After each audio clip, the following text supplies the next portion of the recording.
పోయిన వారం మనం చెప్పుకున్నాం కదా, దేవుని మందిరానికి వచ్చేటప్పుడు ఎలా రావాలో అని.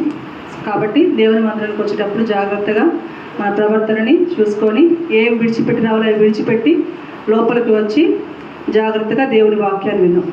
మరి ఈరోజు నేను చెప్పబోతున్నది ఏంటంటే, దేవుడు మనల్ని నమ్మితే ఏం జరుగుతుంది, దేవుడు నువ్వు నమ్మితే ఏం జరుగుతుంది. ఇది కూడా పోయినసారి మనం చెప్పుకున్నాం. దేవుణ్ణి మనం నమ్మితే ఏం జరిగిద్ది, మనం అనుకున్నవి జరుగుతాయి. మనం ఏమైతే అడుగుతామో దేవుణ్ణి అవి జరుగుతాయి. దేవుణ్ణి మనము ఏవైతే విశ్వసిస్తామో, ఏవైతే ప్రార్థన చేసుకొని అడుగుతామో, నీకు ఒకవేళ దేవుడి మీద నమ్మకం ఉంటే అవి జరుగుతాయి. కానీ దేవుడు నేను నమ్మితే మనకి శ్రమలు వస్తాయి. దేవుడు మనం నమ్మితే శ్రమలు వస్తాయి. ఎందుకంటే ఎన్ని శ్రమలు వచ్చినా, ఎన్ని ఇబ్బందులు వచ్చినా మనము దేవుణ్ణి విడిచిపెట్టమని దేవునికి తెలుసు. కాబట్టి మనకు శ్రమలు వచ్చినప్పుడు, కష్టం వచ్చినప్పుడు మనం కృంగిపోవాల్సిన అవసరము ఎంత మాత్రమూ లేదు. ఎంత ప్రార్థన చేస్తున్న శ్రమలు అధికమవుతున్నాయంటే దేవుడు మనల్ని నమ్మాడు అని మనము గుర్తెరగాలి. ఒక చిన్న కథ చెప్తాను. కథ కాదు, ఒక రియల్ స్టోరీ అది. హిట్లర్ తెలుసు కదా మనకి. హిట్లర్ ఆయన తిరుగులేని ఒక కింగ్ అనమాట. ఎక్కడికి వెళ్ళి ఆయన యుద్ధం చేస్తే ఆ యొక్క దేశము ఆయనకి దక్కాల్సిందే. ఇలా ఆయన దేశాలన్నీ దక్కించుకుంటూ యుద్ధం చేసుకుంటూ వస్తూ ఉన్నాడు. ఒకసారి ఏమైందంటే, ఒక దేశాన్ని ఆయన కొల్లగొట్టినప్పుడు అక్కడ డబ్బు, బంగారము విస్తారముగా వారికి అసలు ఎంతంటే ఇంకా తరతరాలకు కూడా ఆయనతో పాటు ఆయన సైనికులు కూడా బాగా దోచుకున్నారనమాట. దోచుకున్న తర్వాత వాళ్ళందరూ అవి తీసుకొని ఆ యొక్క దేశాన్ని జయించుకొని ఆ డబ్బును తీసుకొని వచ్చేస్తారు. తర్వాత నెక్స్ట్ యుద్ధానికి వెళ్తున్నప్పుడు అందులో కొంతమంది సైనికులు అనుకుంటారు, మనకు కావాల్సినంత డబ్బు వచ్చేసింది కదా, కావాల్సినంత సొమ్ము ఉంది కదా, నగలు ఉన్నాయి కదా, ఇంకా మనం యుద్ధం ఎందుకు చేయాలి, మనకు యుద్ధం చేయాల్సిన అవసరము ఇంకా ఏంటి, మనము ఇంకా రిలాక్స్ అయిపోవచ్చు కదా అని నెక్స్ట్ యుద్ధాన్ని వాళ్ళు సిద్ధపడలేదు. ఎప్పుడు ఓటమి ఎరగని హిట్లరు ఆ యొక్క దేశాన్ని జయించలేకపోయాడు. ఆ యొక్క యుద్ధంలో ఆ యొక్క దేశం ముందు ఓడిపోయాడు. దీనికి కారణం ఏమై ఉంటుంది అని చెప్పి ఆయన సహచరులతో అనుకున్నప్పుడు, మన వాళ్ళు ఇట్లా మనకు కావాల్సినంత వచ్చింది కదా, ఇంకా మనకి యుద్ధం దేనికి, ఇంకా మనకి డబ్బు దేనికి, మనం యుద్ధానికి వెళ్ళి మన ప్రాణాలకు తెగించి యుద్ధం ఎందుకు చేయాలి అని అందరూ రిలాక్స్ అయిపోయారయ్యా. అందుకే మనం ఈసారి అంతగా వాళ్ళు ఉత్సాహం చూపలేదు. అవునా, నిజమే అయితే అని చెప్పి నీ వెళ్ళి ఎవరి దగ్గర ఎంత బంగారం ఉందో, ఎంత డబ్బు ఉందో మొత్తం తీసుకురాపో అని చెప్పాడు అనమాట. పోయి తీసుకొచ్చిన తర్వాత అంత ఒక దగ్గర వేస్తాన్ని తగలబెట్టేశాడంట. అప్పుడు వాళ్ళు ఇంత డబ్బుని, ఇంత బంగారాన్ని ఎందుకు తగలబెట్టేశావంటే, ఇది ఉండబట్టే కదా నీవు ఈరోజు యుద్ధం చేయకుండా రిలాక్స్ అయిపోయావు. ఇది నీ దగ్గర లేకపోతే, అరే మా దగ్గర డబ్బు లేదు, మన దగ్గర బంగారం లేదని యుద్ధం చేస్తావు కదా అని ఆయన చెప్పాడంట. ఇంకా అప్పటి నుంచి వాళ్ళు మళ్ళీ అక్కడి నుంచి ప్రతి దేశం మీద యుద్ధం జరిగించుకుంటూ వెళ్ళాడు. దీన్ని బట్టి మీకు ఏమర్థమైంది? హిట్లర్ ఇక్కడ ఎవరు? దేవుడు. కరెక్ట్. హల్లెలూయా. ఇక్కడ దేవుడు హిట్లర్ విజయాన్ని ఇచ్చేవాడే. మనం ఎప్పుడు ఆ విజయాన్ని వెతుక్కుంటూ వెళ్తున్నప్పుడు, ఎప్పుడైతే దేవుడు నీకు సమృద్ధిగా ఇచ్చేస్తాడో ఆ రోజు నీవు దేవుణ్ణి మర్చిపోతావు. ఇంకా మనకేం అవసరంలే. అందుకే మనకు శ్రమలు వస్తున్నాయి. ఎప్పుడైతే ఆ యొక్క డబ్బునంతా తీసేసి, ఆ యొక్క బంగారాన్నంతా తీసేశాడో అప్పుడు మళ్ళీ వాళ్ళు యుద్ధం చేయడానికి సిద్ధపడ్డారు. అందుకే దావీదు అంటాడు, ఏమంటాడు? ప్రభువా, నాకు ఏది కూడా ఎక్కువ ఇయ్యద్దయ్యా. ఒకవేళ ఎక్కువైతే నేను దేవుడు ఎవరో అనుకొని కళ్ళు నెత్తినికి ఎక్కించేసుకుంటాను. అలా నాకు మరీ ఏది తక్కువ చెయ్యొద్దయ్యా. అప్పుడు దేవుడే లేడని నేను దూషిస్తానేమో. కాబట్టి నాకు ఎక్కువ ఇయ్యద్దు, తక్కువ ఇయ్యద్దు, నాకు చాలినంత మట్టికే నాకు ఇవ్వయ్యా అన్నాడు. కాబట్టి మనం కూడా ఈ జీవితం అనేది ప్రతిదిన పోరాటమే. ఒక్కరోజు కూడా మనం రిలాక్స్ అవ్వడానికి లేదు. ఒక్కరోజు పాపం చేద్దాంలే, ఇన్ని రోజులు మనము పరిశుద్ధంగానే ఉన్నాం కదా, ఒక్కరోజు పాపం చేసి మళ్ళీ రేపు దేవుడు క్షమించంటే క్షమించేస్తాడు కదా. ఆయన వాగ్దానం చేసిన వాడు, క్షమించటకు సిద్ధమైన మనస్సు కలిగిన వాడు. కాబట్టి ఈరోజు ఒక్కరోజు పాపం చేద్దామని ఈ ఒక్కరోజు నువ్వు అనుకుంటావేమో. ఈ ఒక్కరోజు నువ్వు చనిపోతే, ఆ ఒక్క గడియలోనే నువ్వు చనిపోతే, పాపం చేస్తూ పాపంలోనే నువ్వు చనిపోతే, నీకు క్షమాపణ చెప్పేటువంటి సమయం కూడా దేవుడు నీకు ఇవ్వకపోతే, కాబట్టి ప్రతిదినం యుద్ధమే. దేవుడు మనకి ఎన్ని ఇచ్చినా కూడా మనం లేనివారుగానే ప్రతిరోజు దేవుణ్ణి గోజారుకోవాలి. ఎన్ని ఉన్నా ఏ లాభం ఆరోగ్యం లేనప్పుడు, ఎన్ని ఉన్నా ఏ లాభం ఆయుష్ లేనప్పుడు దేవుడు నిన్ను నమ్మాలి. అంతేగాని నీ గురించి దేవుడు పశ్చాత్తాపడకూడదు. అందుకే అంటాడు ఆదికాండం 6:6. ఇవాళ మన వాక్యం ఏంటంటే ఆదికాండము 6:6 దేవుడు ఎంతో ఇష్టంగా చేసుకున్నాడు మనుష్యులను. తాను భూమి మీద నరులను చేసినందుకు యెహోవా సంతాపము నొంది తన హృదయంలో నొచ్చుకొనెను. ఈరోజు దేవుడు నీ గురించి నా గురించి బాధపడుతున్నాడేమో. ఎందుకు ఈ బిడ్డను నేను ఎన్నుకున్నాను, ఎందుకు ఈ బిడ్డను పిలుచుకున్నాను నేనని నీ గురించి నా గురించి బాధపడుతున్నాడేమో. అదే ఇంకో మాట కూడా చూద్దాము. 1 సమూయేలు 15:11 సౌలు గురించి కూడా ఇలాగే బాధపడతాడు. ఈయన రాజుగా ప్రజల్ని ఫస్ట్ చెప్తాడు. ఎన్నుకున్నప్పుడు వద్దు అన్నప్పుడు కూడా ఆయన మాకు రాజు కావాలి అని ఇజ్రాయెల్ మొదటి రాజును ఎన్నుకున్నప్పుడు దేవుడు సౌలు విషయంలో కూడా అలాగే పశ్చాత్తాపడుతున్నాడు. అలాగే అదే మనం యెషయా గ్రంథం 2:13 చూడండి ఒకసారి. యెషయా గ్రంథం 2:13 నీ గురించి నా గురించి దేవుడు పశ్చాత్తాపడేవాడుగా ఉండకూడదు. ఎందుకు వీళ్ళని నేను ఎన్నుకున్నానా, వీళ్ళు ఎందుకు నా జనముగా ఉన్నారా అని ఏ రోజు కూడా దేవుడు నీ గురించి నా గురించి అనుకోకూడదు.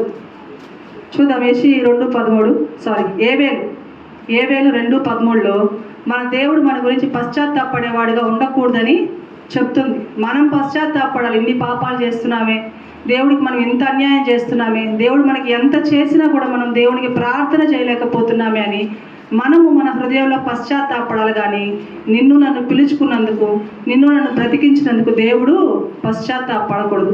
చూద్దాం ఏబేలు 2:13 మీ దేవుడైన యెహోవా కరుణా వాత్సల్యము గలవాడును శాంతమూర్తియు అత్యంత కృపగలవాడునై ఉండి చేయక పశ్చాత్తాపడును గనుక. అందుకే మనం ఈరోజు బ్రతుకున్నాం. ఇన్ని పాపాలు చేస్తున్నా, మనం ఎంత దేవునికి ద్రోహం చేస్తున్నా, దేవునికి ఇవ్వాల్సినది ఏది మనం ఇవ్వకపోయినా ఇంకా మనం బ్రతుకున్నామంటే ఆయన నిన్ను నన్ను గురించి చేసినందుకే కాక నిన్ను చంపడానికి, నీకు ఒక జబ్బు పెట్టడానికైనా దేవుడు వెనకాడుతున్నాడు. ఏ కీడు కూడా నీకు రానియట్లేదు అంటే ఆయన పశ్చాత్తాపడే దేవుడు. నా బిడ్డలు ఎప్పటికైనా, నా బిడ్డలు తండ్రి ఎంత కోప్పడినా కదా, చచ్చేతర కొడతాడు, 2 దెబ్బలు వేస్తాడు, లేదా వాతలు పడేటట్టు కొడతారు. కానీ చచ్చిపోవాలని కొడతాడు ఏ తండ్రి అయినా? కొట్టాడు. కొట్టిన తర్వాత మళ్ళీ బాధ పెడతాడు. మన దేవుడు కూడా అంతే. ఒక శ్రమ వచ్చినప్పుడు దేవుడు మనల్ని నలగొడతాడు. యెహోవాకు అతను నలగొట్టుటకు ఇష్టమాయను, తన ప్రియకుమారుణ్ణి నీ కోసం నా కోసం ఈ దేవుడు ఈ యొక్క లోకానికి పంపించి ఆయన ఎంతగా కొట్టాడో మనందరికీ తెలిసిన విషయమే. మనం కూడా దేవునికి ఇష్టలుగా జీవించాలి. ఆయన మన గురించి పశ్చాత్తాపడకూడదు.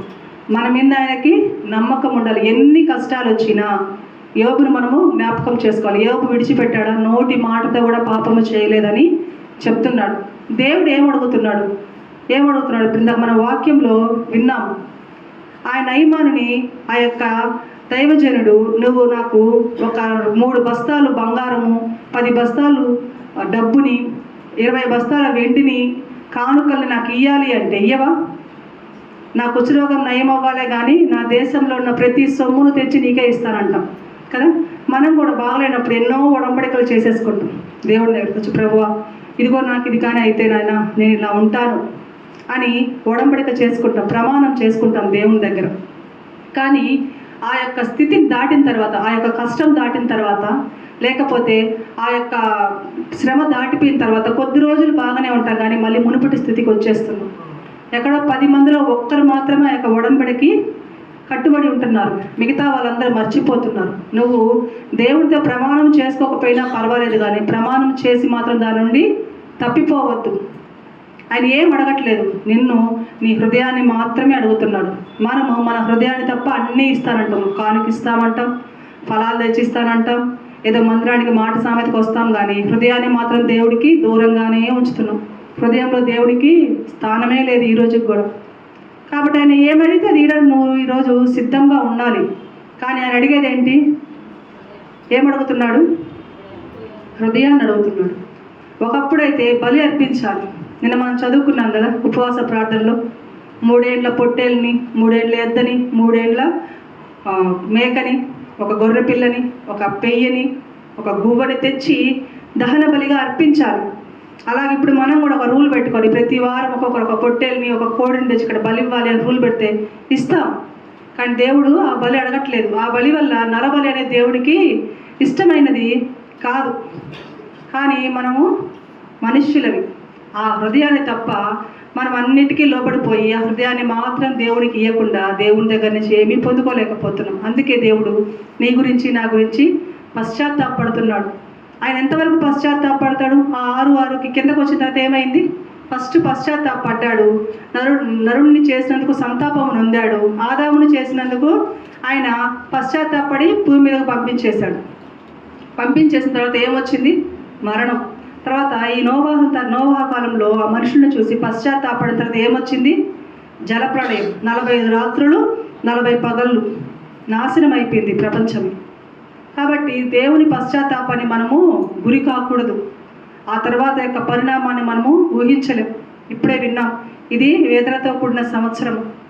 మేము ఈ సంవత్సరం ప్రారంభంలోనే ఎన్నో వింటున్నాం. వార్తలు పెట్టుకుంటే ఈ యొక్క మరణకరణ వార్తలు తప్ప సంతోషకరమైన వార్తలే లేవు. 3 ఏళ్ల పిల్లకి హార్ట్ అటాక్ అంటే ఆ బిడ్డ హార్ట్ ఎంత? ఆ బిడ్డ ఎంత? 35 సంవత్సరాల యువకుడు, 37 అబ్బాయికి. మరి చిన్న బిడ్డలు 5 సంవత్సరాలు 4 సంవత్సరాల బిడ్డలు చిన్నప్పుడే తండ్రి ప్రేమకు దూరం అయిపోయాడు. మరి ఆ అమ్మాయి చిన్న వయసులోనే భర్తను దూరం చేసుకుంది. మరి ఇటువంటివన్నీ వింటున్నప్పుడు మరి మనం దేవునికి కృతజ్ఞతాస్తుతులు చెల్లించాలి. ఇప్పటి వరకు అయితే ఏం కోల్పోయాం. కానీ ఇప్పటి వరకు నిద్రించిన వారు ఎంతో ధన్యులు నన్ను అడిగితే. ఎందుకంటే ఇప్పుడు జరగబోయే విపత్తులు వాళ్ళు చూడరు. అందుకే కరణి గర్భములు ధన్యములు. ఎవరైతే పిల్లలు లేరో వాళ్ళు ప్రశాంతంగా ఉండొచ్చు. మనమైతే మన బిడ్డల కోసం ఇంకా రోజు రోధించాలి, ఏడవాలి. రేయి మొదటి జాములు లేసి కన్నీరు విడవందే విడిచినా కూడా మరి మనం చెప్పలేము. కానీ హల్లెలూయా, విడిచినా కూడా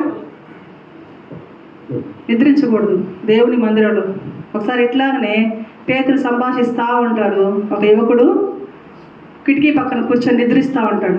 నిద్రించి ఆడ నుంచి కింద పడిపోయి చనిపోతాడు. కానీ దేవుడు అన్యాయస్తుడు కాదు. ఆయన మందిరంలో మాటలు వింటున్న బిడ్డలకి ఇలాంటి క్రియ జరిగినప్పుడు అవమానం కనుక మరలా వచ్చాయని బ్రతికిస్తాడు. కాబట్టి నిద్రించకండి దయచేసి. పోయిన వారం చెప్పుకున్నాం, నిద్రని బయటే వదిలేసి రావాలి. కాబట్టి రోజులు చాలా దారుణంగా ఉన్నాయి. దేవుని రాకడ అతి సమీపముగా ఉన్నది. మనం ఎంత జాగ్రత్తగా ఉంటే మన కోసం కాదు కానీ మన బిడ్డల కోసము మనం ప్రయాసపడే వారంగా ఉండాలి. దేవుడు ఏం కోరుకుంటున్నాడు? చూడండి, కీర్తన 51:6. కీర్తనలు 51:16. నీవు అంతరంగములో సత్యమును కోరుచున్నావు, అంతర్యమును నాకు జ్ఞానము తెలియజేయుదువు. ఆయన ఏం అడుగుతున్నాడు? సత్యమును. సత్యం అంటే ఎవరు? ఆయన నేనే మార్గమును, నేనే సత్యమును, నేనే జీవమును. ఆయన ఎవరు? సత్యవంతుడు. ఆరాధించాలి మనం ఆయన్ని కోరుకోవాలి. ఇక దేన్ని కోరుకోకండి. ఆయుష్ ఉంటేనే ఏదైనా కూడా, ఆరోగ్యం ఉంటేనే ఏదైనా కూడా. మనకు ఆరోగ్యం లేకుండా ఎంత సంపద ఉన్నా వ్యర్థము. ఆరోగ్యం లేకుండా ఎంత విలాసవంతమైన జీవితం ఉన్నా వ్యర్థము. నీ తర్వాత వారు అనుభవించాల్సిందే కానీ మనము అనుభవించలేము. అదే 51:16 కూడా చూడండి ఒక మాట. నీవు బలిని కోరువాడవు కావు, కోరిని ఎడల నేను అర్పించుదును. దహన బలి నీకు ఇష్టమైనది కాదు. ఇందాకే చెప్పుకున్నాం. అవి తెచ్చి ఇక్కడ సమర్పించండి, మీ పాపాలు పోతాయి అంటే. ఇప్పుడు ఈ సహోదరి కొత్తగా యొక్క మందిరానికి వచ్చింది. అమ్మ, నీవు ఒక 3 కోడెలని, ఒక పొట్టేలని తీసుకొచ్చి ఇక్కడ అర్పించేస్తే దేవుడు నీ కార్యం చేస్తాడంటే ఆమె నిజం అనుకుంటుందేమో, తెలియదు కాబట్టి. కానీ దేవుడు చెప్తున్నాడు, నీవు బలిని కోరువాడవు కావు. ఒకవేళ కోరితే నేను చేస్తాను. చేస్తామా? ఒకవేళ బలి కోరితే మనము చేస్తామా? చూడండి ఒకసారి ఆదికాండము 22:1 చూడండి. బలిని దేవుడు కోరితే నీవు ఇవ్వడానికి సిద్ధంగా ఉన్నావా? ఆ సంగతులు జరిగిన తర్వాత దేవుడు అబ్రహామును పరిశోధించెను. నేను చదువుతాను. దేవుడు అబ్రహామును పరిశోధించాడు. ఎలా పరిశోధించాడు చూడండి. ఎట్లనగా ఆయన అబ్రహామా అని పిలవగా అతడు చిత్తము ప్రభువా అనెను. అప్పుడు ఆయన, నీకు ఒక్కడై ఉన్న నీ కుమారుని అనగా నీవు ప్రేమించి ఇస్సాకును తీసుకొని మోరియా దేశమునికి వెళ్ళి అక్కడ నేను నీతో చెప్పబోవు పర్వతములలో ఒక దాని మీద దహన బలిగా అతని అర్పించమని చెప్పాడు. ఏడేం అర్పించమన్నాడు? కోడనే, దూడనే, మేకపిల్లనే? కొడుకుని. ఒక్కగానొక కొడుకుని, లేక పుట్టిన కుమారుణ్ణి దహన బలిగా అర్పించమంటున్నాడు. ఈరోజు నీవు నేను అర్పించమంటే అర్పిస్తామా? దహన బలిగా పక్కన పెట్టండి. ఒక దెబ్బేస్తే ఒప్పుకుంటామా? టీచర్ స్కూల్లో ఒక దెబ్బేస్తే ఫ్యామిలీ వెళ్ళిపోతారు టీచర్ మీద యుద్ధానికి కదా. ఒక దెబ్బేస్తే మనం తట్టుకోలేము. దేవుడు అంటున్నాడు నీ పిల్లలను బండకేసి కొట్టమంటున్నాడు. కొడతామా? కొట్టాలా? కొట్టిన బిడ్డలే సజీవులుగా ఉంటారు. హల్లెలూయా. ఏ బండకేసి? క్రీస్తు అనే బండకేసి కొట్టాలి దేవుడి పిల్లలు. క్రీస్తులు అంటగట్టపడాలి. ఈరోజు యవ్వన పిల్లలు మీరు కానీ బాగా గమనిస్తే యవ్వనస్తులే ఈ యొక్క వార్తలు మనం వింటున్నాం. యవ్వనస్తులే 18 సంవత్సరాల పిల్లకాయలు ఈతకు వెళ్ళి గల్లంత అయిపోయినారు. యవ్వనస్తులే 18 అంటే టీనేజ్ నుంచి 40 సంవత్సరాల లోపల వాళ్ళే. గమనించండి, హార్ట్ అటాక్ వచ్చిన వాళ్ళు మీ పేర్లు ఒకసారి చూసుకుంటే 40 పైన ఇప్పుడు లేరు. ఒకప్పుడు అంతా ఒక 50-60 సంవత్సరాలకి హార్ట్ అటాక్ వచ్చేది. ఇప్పుడు అట్లా లేదు, రోజులు తగ్గిపోయింది. దేవుడు దినాలు తగ్గిస్తున్నట్టు ఈ యొక్క హార్ట్ అటాక్ యొక్క సంవత్సరం కూడా తగ్గించుకుంటూ వచ్చేస్తున్నాడు. యవ్వనస్తులనే పట్టుకుంటున్నాడు ఆయన. చాలా జాగ్రత్తగా ఉండాలి మీ పిల్లల పట్ల. మీరు యవ్వనస్తుల పట్ల చాలా జాగ్రత్తగా ఉండండి. క్రీస్తు అనే బండకేసి కొట్టండి. వాళ్ళని అంటుకట్టుపడాలి. బిడ్డలు నీరసంగా ఉన్నారు, బిడ్డలు ఇవాళ ఎగ్జామ్ ఉంది, ఏ ఆదివారం కూడా బయటకు పంపించాల్సిన అవసరం లేదు. బిడ్డలు ఈరోజు బాగానే ఉంటుంది, ఈరోజు క్షేమంగానే ఉంటుంది. రేపనే రోజు ఎలా ఉందో మనకి తెలియదు. కాబట్టి మీ బిడ్డల్ని జాగ్రత్తగా కాపాడుకోండి, ఆడపిల్లైనా మగపిల్లోడైనా.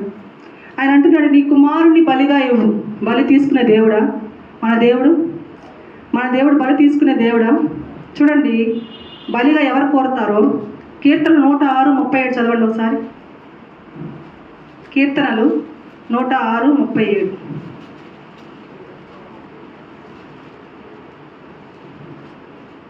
చూడండి, చదువుతున్నాను.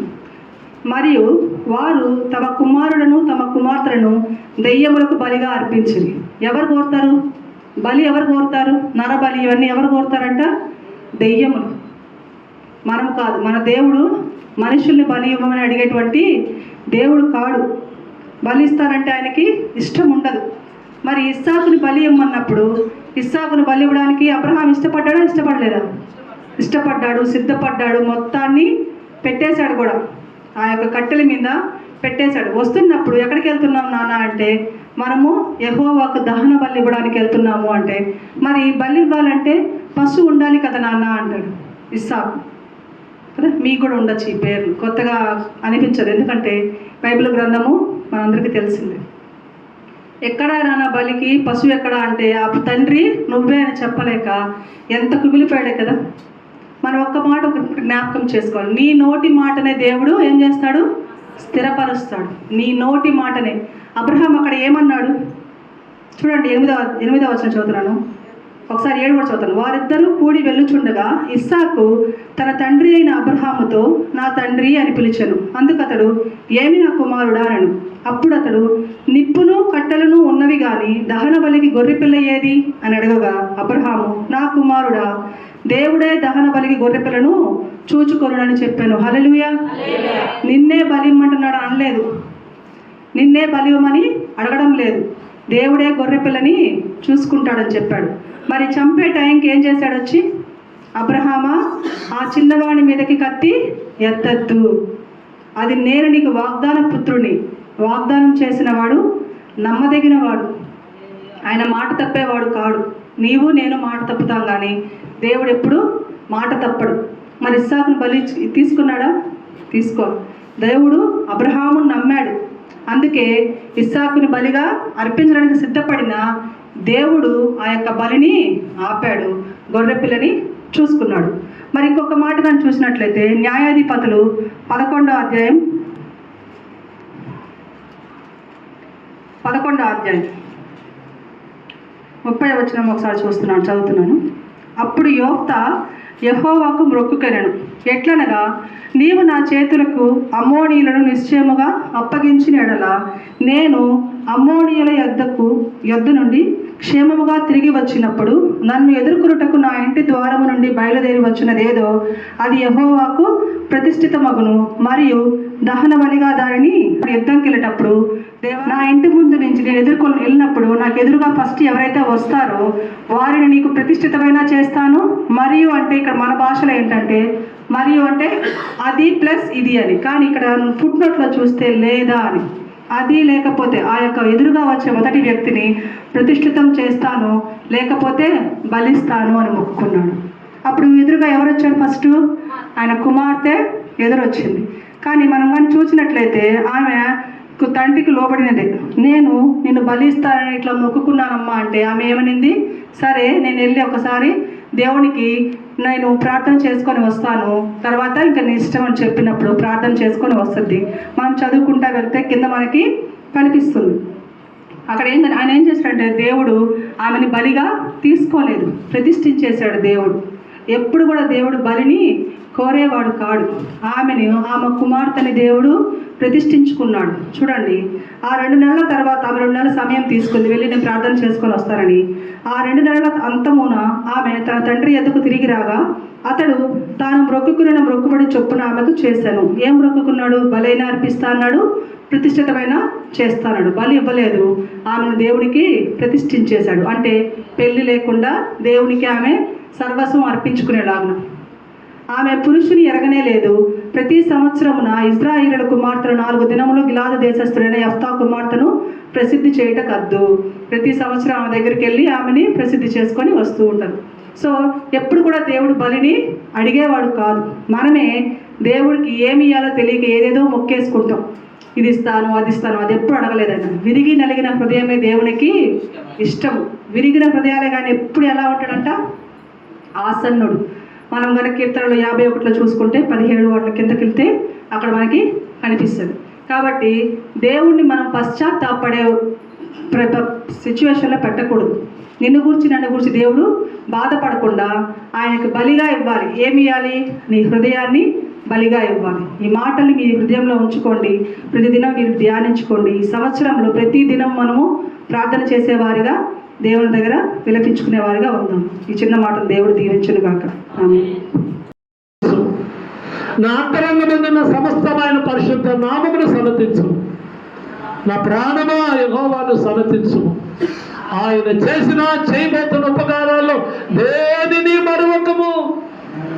నా ప్రాణమా యెహోవాను సన్నతించు.